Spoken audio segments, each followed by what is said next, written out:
할렐루야, 좋은 아침입니다. 오늘은 8월 2일 화요일입니다. 오늘도 말씀과 함께 새로운 한 날을 여시는 여러분들의 삶 가운데 하나님의 풍성한 은혜와 평강이 함께 하시기를 기도하겠습니다. 오늘 우리가 함께 묵상하게 될 하나님의 말씀은 창세기 1장 14절부터 23절까지의 말씀입니다. 창세기 1장 14절부터 23절까지의 말씀, 우리 먼저 함께 말씀 보시고 말씀 나누도록 하겠습니다. 하나님이 이르시되 하늘의 궁창에 광명체들이 있어 낮과 밤을 나뉘게 하고 그것들로 징조와 계절과 날과 해를 이루게 하라. 또 광명체들이 하늘의 궁창에 있어 땅을 비추라 하시니 그대로 되니라. 하나님이 두 큰 광명체를 만드사 큰 광명체로 낮을 주관하게 하시고 작은 광명체로 밤을 주관하게 하시며 또 별들을 만드시고 하나님이 그것들을 하늘의 궁창에 두어 땅을 비추게 하시며 낮과 밤을 주관하게 하시고 빛과 어둠을 나뉘게 하시니 하나님이 보시기에 좋았더라. 저녁이 되고 아침이 되니 이는 넷째 날이니라. 하나님이 이르시되 물들은 생물을 번성하게 하라. 땅 위 하늘의 궁창에는 새가 나르라 하시고 하나님이 큰 바다 짐승들과 물에서 번성하여 움직이는 모든 생물을 그 종류대로 날개 있는 모든 새를 그 종류대로 창조하시니 하나님이 보시기에 좋았더라. 하나님이 그들에게 복을 주시며 이르시되 생육하고 번성하여 여러 바닷물에 충만하라. 새들도 땅에 번성하라 하시니라. 저녁이 되고 아침이 되니 이는 다섯째 날이니라. 아멘. 아멘. 자, 우리는 어제 창세기 1장 1절부터 13절의 말씀을 묵상하면서 하나님께서 첫째 날부터 셋째 날까지의 창조에 대해서 말씀을 통해서 함께 보았습니다.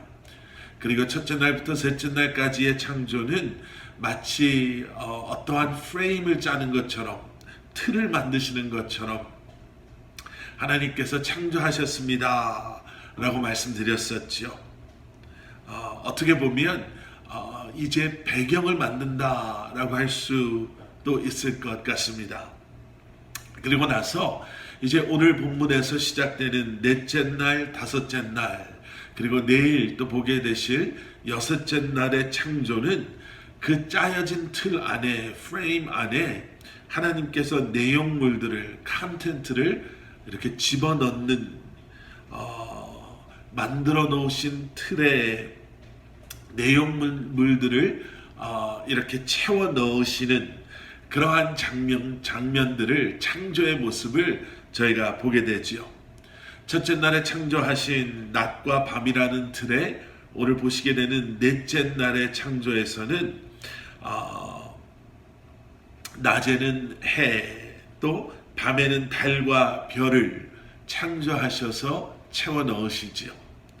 그리고 둘째 날에 만드신 궁창과 바다라는 틀에는 오늘 보시는 다섯째 날 하나님께서 궁창에는 새, 그리고 바다에는 물고기들을 창조해서 넣으시는 것을 보게 됩니다. 그러면서 우리는 하나님의 창조의 원리를 발견하게 됩니다. 하나님은 질서의 하나님이시고 하나님의 계획하심 가운데 계획하신 일들을 디테일하게, 그리고 그 순서에 맞게 하나님의 계획하심대로 창조하시고 만드시고 완성하시는 하나님이시다 라는 것을 보게 되지요. 그리고 오늘 14절의 말씀을 보시면 넷째 날의 창조에서 우리는 또 다른 하나님의 창조의 원리 하나를 발견하게 됩니다. 하나님이 이르시되 하늘의 궁창에 광명체들이 있어 낮과 밤을 나뉘게 하고 그것들로 징조와 계절과 날과 해를 이루게 하라. 하나님께서 광명체를 만드시면서 그 목적과 이유를 분명하게 말씀하십니다. 먼저는 그 광명체들이 있어 낮과 밤을 나누게 하라 말씀하시죠. 낮과 밤을 나누는 것, 이것이 광명체를 있게 하신 이유입니다. 그리고 그 뒤에 네 가지 또 이유들이 등장하는데요. 그 광명체를 있게 하심으로 말미암아 그것들로 징조와 계절과 날과 해를 이루게 하라. 여기 네 가지가 등장합니다. 징조, 계절, 날, 해. 여기서 나오는 계절과 날과 해는 시간적인 그 변화를 주게 되는 그러한 것들이지요. 그런데 그 중에 가장 먼저 말씀하고 계시는 징조는 시간적인 개념은 아닙니다. 하나님께서 징조, 이 사인을 통해서 하나님의 일하심을 보여주시기를 원하시는 그러한 표징이 된다라는 겁니다. 예를 들면 예수님께서 태어나실 때 동방의 박사들이 별을 보고 예수님께서 나셨음을, 그리고 어디에서 나셨음을 그들이 알고 찾아오게 되지요. 또 마태복음 16장 1절부터 4절까지의 말씀을 보시면 바리새인과 사두개인들이 예수님을 시험하며 표적에 대해서 질문했을 때 예수님께서 이렇게 대답하셨습니다. 너희가 저녁에 하늘이 붉으면 날이 좋겠다 하고 아침에 하늘이 붉고 흐리면 오늘은 날이 굳겠다 하나니 너희가 천기는 분별할 줄 알면서 시대의 표적은 분별할 수 없느냐. 악하고 음란한 세대가 표적을 구하나 요나의 표적밖에는 보여줄 표적이 없느니라 하시고 저희를 떠나가시다. 여러분, 이 말씀을 드리는 이유가 있습니다. 하늘의 별과 해와 달을 보고 고대의 사람들은 그 속에 담겨져 있는 어떠한 표징들을 찾으려 애썼습니다.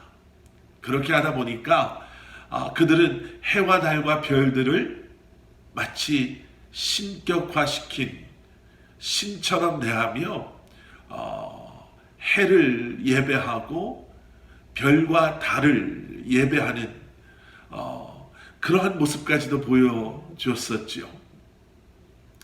하나님의 창조의 원칙은 우리에게 분명하게 말씀해주고 계십니다. 이 모든 것들은 하나님께서 말씀으로 창조하신 것들이고 그것을 통해서 때로는 하나님께서 우리에게 하나님의 행하심을 보여주시기도 하지만 중요한 것은 무엇이죠? 우리의 믿음의 대상, 예배의 대상, 신앙의 대상은 창조되어진 해와 달과 별이 아니라 하나님께서 창조하신 해와 달과 별뿐만 아니라 모든 것을 통해서 하나님의 살아계심을, 하나님의 행하심을 보여주시는 하나님 한 분 되심을 우리가 기억해야 할 것입니다. 우리의 예배의 대상은 창조주 되시는 하나님이심을 기억하시기를 주님의 이름으로 간절히 축원합니다. 그리고 우리가 한 가지 더 기억해야 될 것은요, 하나님께서 창조하신 이 모든 것들은 말씀드린 것처럼 하나님의 계획하신 가운데 분명한 목적과 이유를 가지고 하나님께서 창조하신 것들입니다. 하나님께서 창조하신 모든 것에는요, 아무리 볼품이 없고 중요하게 보이지 않는 것들이다 하더라도 하나님의 계획하신 가운데 이유와 목적이 있습니다. 그리고 그것은 저와 여러분도 마찬가지죠. 아무리 우리의 삶의 모습이 우리가 세상에서는 인정받지 못하고 중요하다 여겨지지 않는다 하더라도 우리는 하나님의 계획하심 가운데 하나님의 형상대로 창조되어진 하나님의 사람들임을 우리는 기억해야 할 것입니다. 그리고 마지막으로는요, 하나님께서 원하시고 기뻐하시는 것, 바로 그것은 오늘 말씀 속에 계속해서 등장하는 번성함, 생육하고 번성하고 충만하라라고 말씀하시는 우리에게 이제는 열매 맺는 삶, 하나님께서 원하시는 삶, 우리의 삶을 통해 더 많은 이들이 주님께로 돌아오고 이제는 우리가 영적인 그러한 열매 맺음을 통해 하나님께서 원하시는 그러한 일들을 행함에 있음을 우리는 기억해야 할 것입니다. 주님께 모든 것을 맡기시고 주님께 모든 것을 위탁하시고 주님만을 의지하시며 하나님의 계획하심 가운데 오늘도 선한 영향력으로 열매 맺고 주님의 이름을 높여드리며 오직 주님만을 예배하시고 주님의 계획 가운데 순종함으로 살아가시는 저와 여러분들 되기를 소원합니다. 우리 함께 기도하시겠습니다. 사랑의 아버지 하나님, 주님 감사합니다. 다시 한번 우리를 향한 아버지 하나님의 뜻과 계획하심을 기억하고 순종함으로 또 주님을 신뢰함으로 우리에게 맡겨주신 하나님의 계획하신 선한 일들을 이루며 주님께서 기뻐하시는 영적 열매들을 맺으며 살아가는 저희들 되게 하여 주시옵소서. 예수 그리스도 이름 받들어 간절히 기도드렸사옵나이다. 아멘.